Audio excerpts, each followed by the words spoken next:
There's a champion in Raid who does not roar. She does not charge into battle with brute force. She waits, calm, calculating. Then one by one, your team stops moving.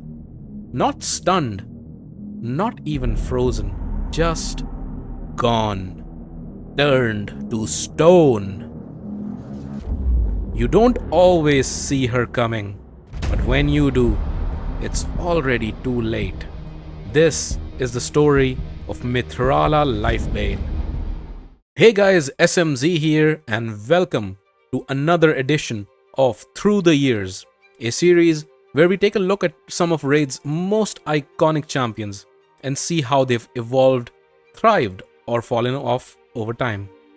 Today's spotlight is on none other than Mithrala Lifebane, winner of the community poll and one of the most requested champions for this series. I know this has been a long wait, but we are finally here, so let's jump into it. Before we break down her kit, can we all just take a moment to appreciate that her title is literally Lifebane? I mean, that's not a nickname you get for handing out cookies and positive affirmations. No, this lady walks into battle, looks at your fully buff team and says, "That's adorable." Mithrala Lifebane, the petrification princess herself. She entered Raid back in 2021. As a fragment champion, you could only earn by slaying the Hydra, the boss that everybody loves to hate. Earn her and you unlocked one of Raid's strongest champions. Skip her? Well, the game just got a lot harder. Quick refresher on why Mithrala is Raid royalty. Her A1, Libation of Pain. It attacks 2 times at random, has a chance of placing 2 5% poison debuffs. It's like handing out a slow, smelly death, 2 targets at a time. Her A2, Sigil of Toxic Glory. It places increased attack and increased defense buff on all allies, and then it attacks all enemies. It also places Hex, because why just support your team when you can insult the enemy on your way out? Her A3, Brimming Silex, removes all debuffs from all allies, then places a shield equal to 30% of her max HP, and also puts out Strengthen for 2 turns. Your team went from uh-oh to unbreakable in 1 button. Her passive, the Gaze of Stone. When she places Hex, she has a 100% chance to petrify, and she also converts resistance equal to her accuracy. She turns accuracy into immunity and enemies into granite. Her aura is one of the best in the game. It increases ally accuracy by 80 in all battles. It's a blessing for early and mid-game players struggling to hit the accuracy checks without farming gear for 6 months. Hydra released like a fever dream gone wrong. Debuffs everywhere. Mischief stealing buffs. Torment placing fears. Decay locking out healing. It was chaos. That is, until Mithrala arrived. But here's the twist. You couldn't just summon her, you had to earn her. And that meant fighting the Hydra week after week for months.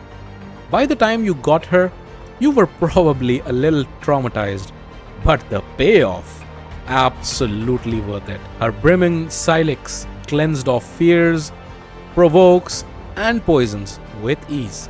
Her Hex didn't just stop Mischief from stealing buffs, but it did make him targetable, because without Hex, he just redirects damage to other heads. And the Strengthen gave your team the buffer it needed to finally stand a chance.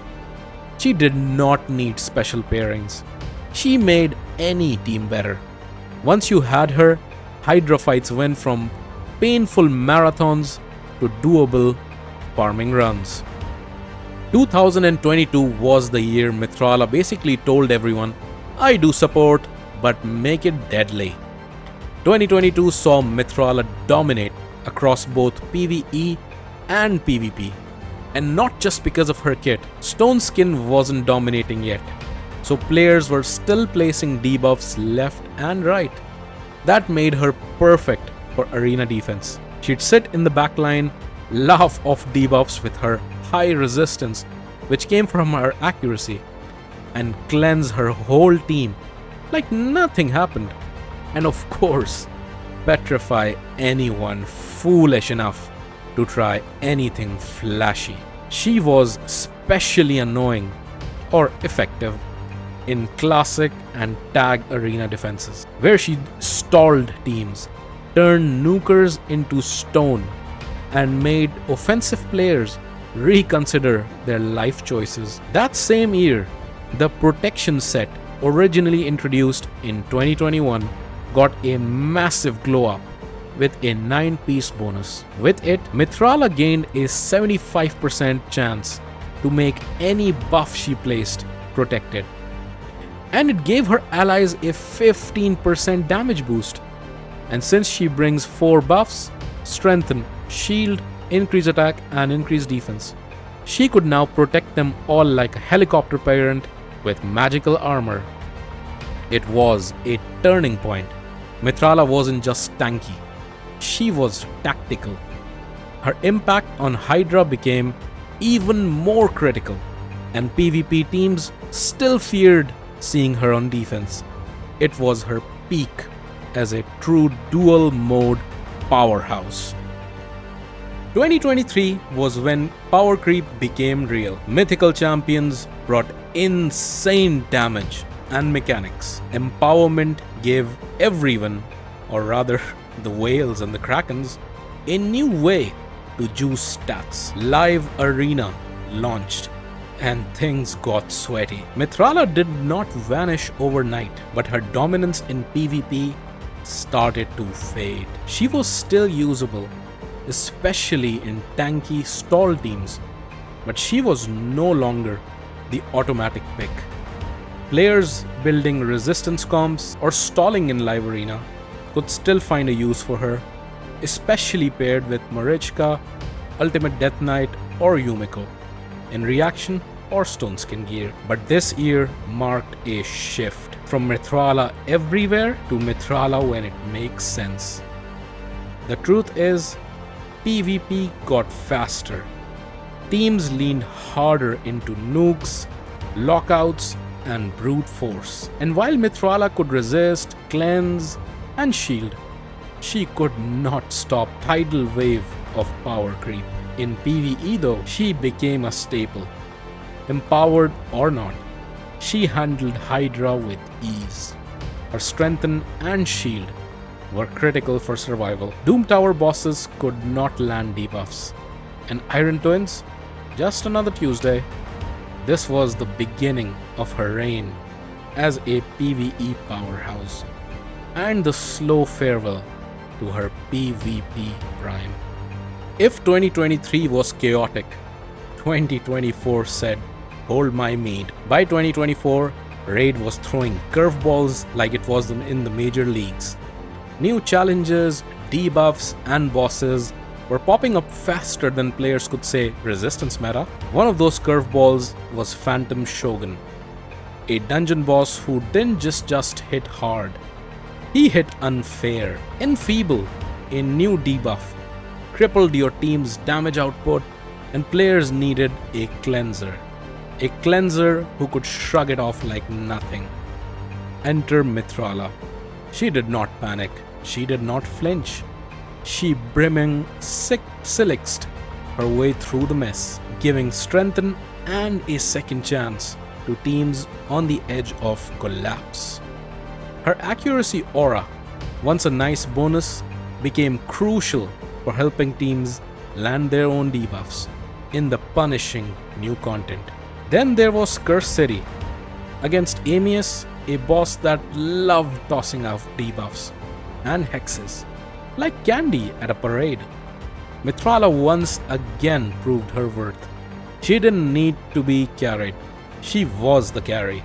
Cleansing, shielding, poisons, And yes, landing brimstone procs like a PvE queen on a mission. This was also the year where her PvE dominance was cemented.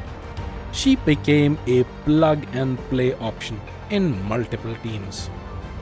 The game's changed. Live Arena is faster than ever. Nukers hit harder. Mythicals are running wild. But through it all, Mithrala still finds her place. You probably won't see her in many top-end PvP teams. But in PvE, she's everywhere. Hydra, Doom Tower, Phantom Shogun, Curse City, Iron Twins. She's not the flashy meta pick. She is the reliable rock. The one you go back to when your shiny voids fall short. She's not on the covers anymore. She's not the arena terror that she once was. But she's still one of Raid's most complete, carefully designed champions. If she's still your go-to for PvE, sound off in the comments. Let me know how you're using her, if I've missed out anything. If you've liked the video, please leave a like, subscribe to the channel, and let me know in the comments what champion you would like me to do next. Thank you very much for watching till the end, and see you next time.